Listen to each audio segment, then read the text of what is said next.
it kind of makes me feel like I can do magic.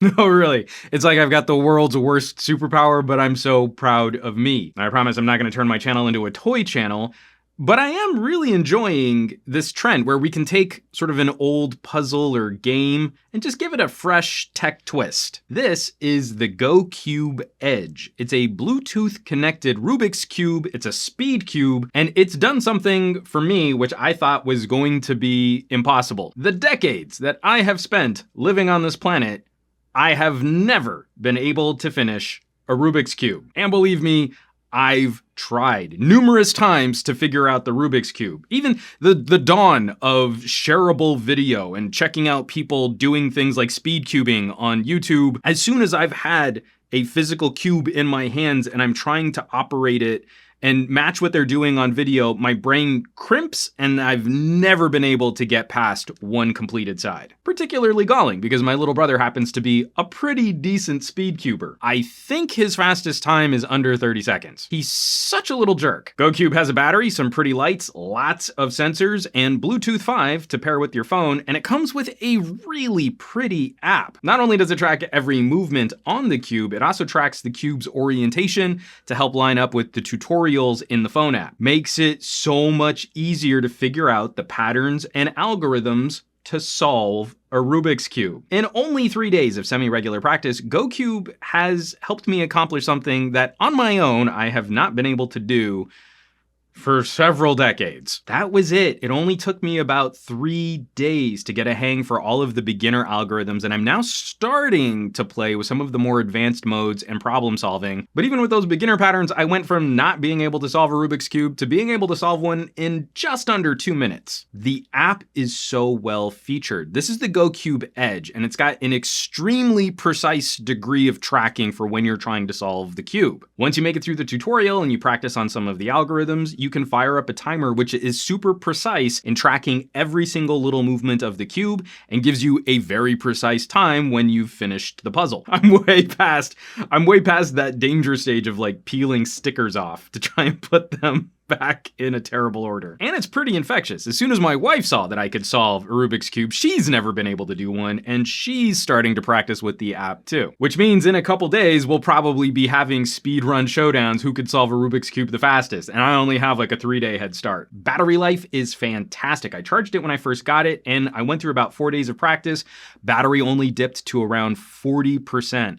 Plenty of runtime, and you only need to top it off every couple of days. I do have one small gripe with the app as it interacts with the cube. There can be a bit of drift, and I found as I was going through and really trying to look at where I should be placing my next moves, there's just enough drift between the sensors in the cube and how the app tracks the cube on your phone that I found myself having to reorient, press on the phone to say that the cube had been reoriented, and then I would go back to trying to solve for the next piece. That was the only minor stumbling block using this cube for a couple days, just occasionally having to reset the orientation in the app. There are 2 versions of the GoCube for sale, a GoCube and a GoCube Edge.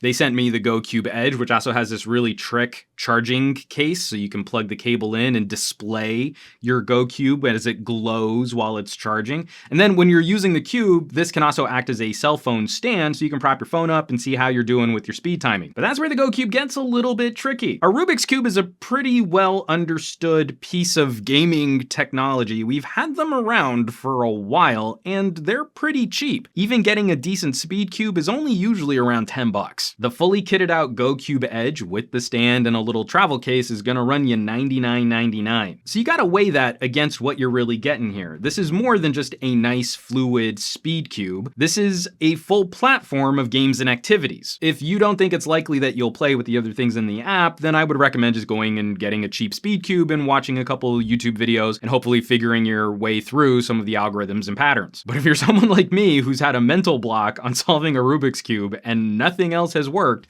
this is probably the best solution I've found for teaching yourself how to solve a puzzle cube. I'm really glad I found this. We all have those little gaps in our knowledge. This is an easy recommendation for me because this is something I've always struggled with and wanted to fix. When you combine that with the fact that GoCube was a very successful crowdfunding push, there's already a community of people competing and playing games online. They've sold out of their original production run. They should be making more soon. That makes this thing just a little bit more fun. It's already playful, it's already fun.